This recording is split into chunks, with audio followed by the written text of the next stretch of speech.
Each year, people go missing in forests and national parks all around North America. Some are found alive, some are found dead, and some are never found at all. I am following these missing 411 cases that former police officer David Paulides is covering, and I know some of you have brought to my attention that David is a disgraced police officer, but that doesn't change the fact that these cases happened and he still is bringing light to these cases because they are strange. They are very strange cases. And I also want as many people to be aware of this phenomena as much as possible because it's just crazy what is happening with people out in the world. One thing that David has found is that these cases seem to follow a specific checklist. Some of these patterns that these people follow when they go missing or found dead or etc.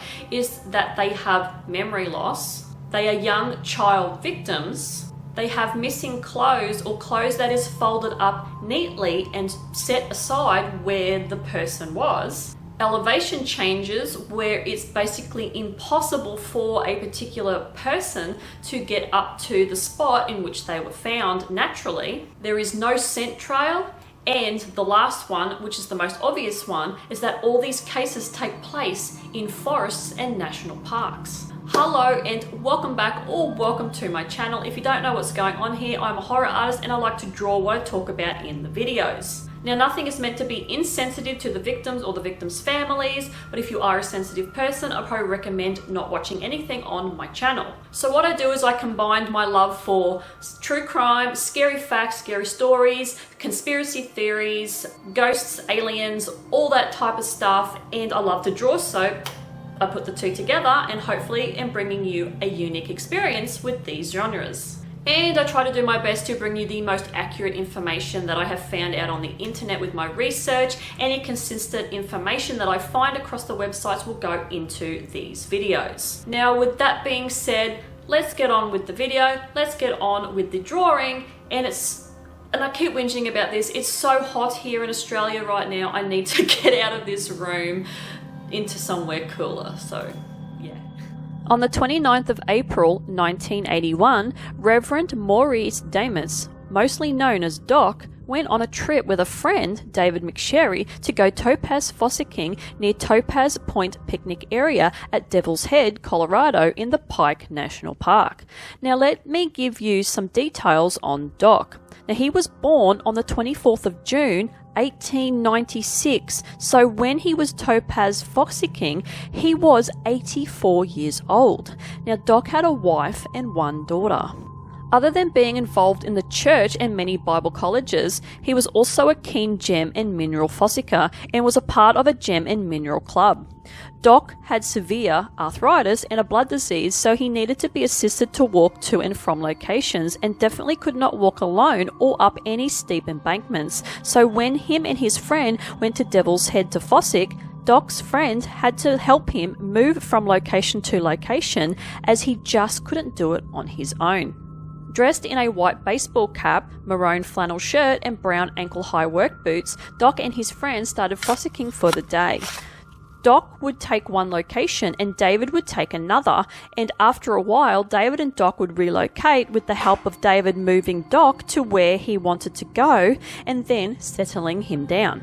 At 1 p.m, David set Doc up at a digging spot close to Rampart Range Road. And once he was settled, David found his own spot about 45 meters away.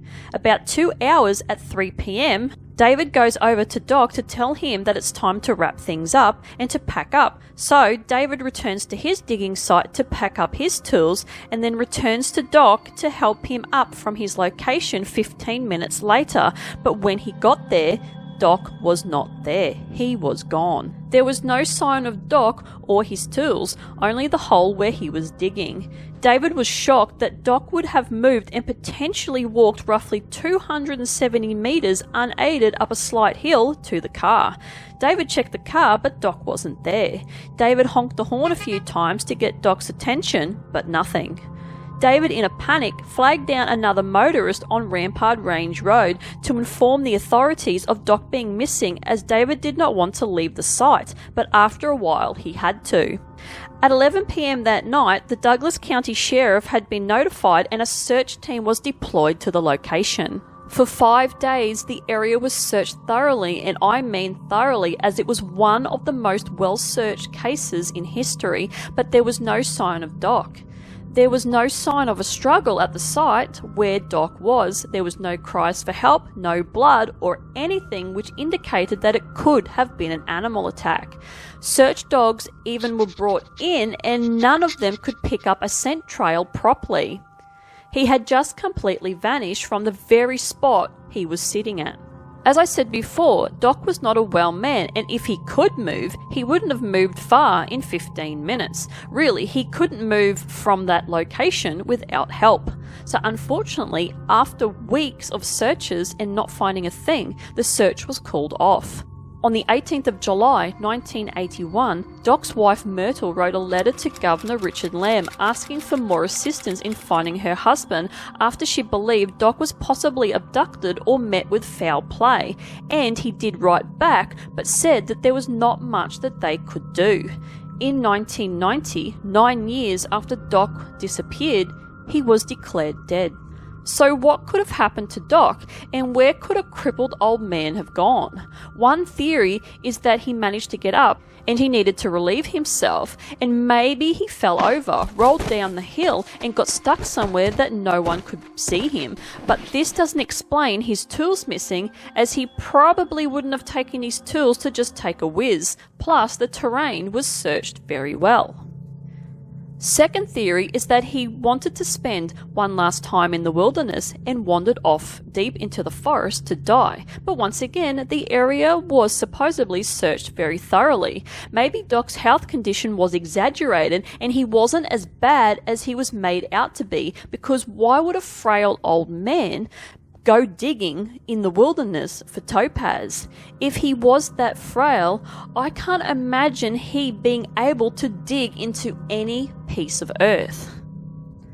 Third theory is that David murdered his friends, maybe because he wanted to, or it was an assisted suicide. But if David murdered his friends, why? What was his reason for it? Because Doc was a devout Christian and former pastor, suicide didn't seem likely. Maybe David didn't remember the location properly where he left him when he went to get law enforcement and went to another location. Maybe David got disorientated. Fourth theory is that he was abducted from the area, but at least 2 men would have had to carry Doc out of his location. But once again, why? What would someone want with an old man? If it was a robbery, why abduct him? Plus, he didn't call out for help, allegedly. Fifth theory is that Doc was dragged off by an animal, but because there was no disturb marks in the dirt, blood or anything else, this didn't seem possible, as also his tools were missing, and I don't think an animal would grab a tool or tools or a tool bag, especially if it's something that they couldn't eat. And the sixth and final theory is that something supernatural happened and he was taken by an unknown, unseen force, such as an alien abduction, dimensional shift, or portal travel. Maybe, just maybe, if the dogs couldn't pick up a scent trail at all, but apparently some scent was hit and miss, I'd say Doc was never there at all. But this isn't always the case with the dogs trying to sniff out a location. I have read stories on the fact that with some cases, dogs can be hit and miss with the scent trail of somebody missing, so that could be a possibility. He could have wandered off, as his memory wasn't overly good either, apparently, and he could have even fallen into a boulder field near the site and just got wedged somewhere where no one could see him. And apparently search teams don't go into dangerous or overgrown areas, so that could have been like a possibility as well, because I have read in some of the forums in that location that there is boulder fields near where Doc was allegedly digging. Despite the theories of David killing his friend, the police mustn't have thought that David was a suspect, as he was never pursued and no suspects were ever mentioned allegedly. I think the area should be searched again now, just in case his body turns up in a previously searched location, which is common for missing 411s, but it has been over 40 years now, so anything could have happened to the remains, like being buried with earth over time or washed away in a rainstorm, who knows. But nothing has ever been recovered, not even his gardening tools that he used to excavate the soil to dig for the gems. What do you think happened to Doc? Let me know your thoughts in the comment section below. I would love to hear what you think happened to him. To be completely honest with you, I will throw my opinion in here. I don't think Doc may have been there. I don't think his friend took him there. That's my personal opinion. I am kind of leaning more towards the friend staged some sort of like area there, maybe rubbed some of his scent, like got some clothing or got something from Doc, rubbed in patches around that area, and then maybe him and Doc had a pact to go off somewhere else, and maybe Doc wanted to, you know, have assisted suicide. You just never know. Like, maybe it was just something between the two of them. He didn't want to upset his wife or daughter. Who knows? That's just a theory that I'm leaning towards. I'm not fully sold on it, but I'm just leaning towards that kind of theory. So the illustration that I decided to do for this video today was of an old man representing Doc. Basically, I went in this picture, and I'm not saying that I believe that this is what happened, but it's just the direction I wanted to take the drawing in.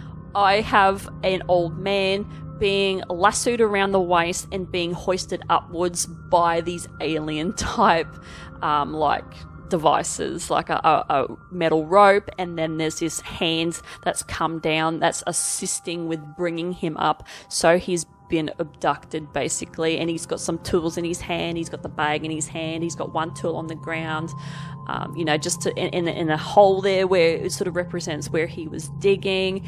And yeah, there's this look on his face. He's got some sweat dripping down, and he's basically like, hey, what's going on? So yeah, that was my vision that I got for this, and that's what I decided to run with for this video today. So that is it from me. If you like this kind of content, like and subscribe. Dislike it, I really couldn't care less, because it doesn't matter what you do. If any interaction that you do goes towards the algorithm to push me up for other people to find me. And I will see you guys in the next one. Bye.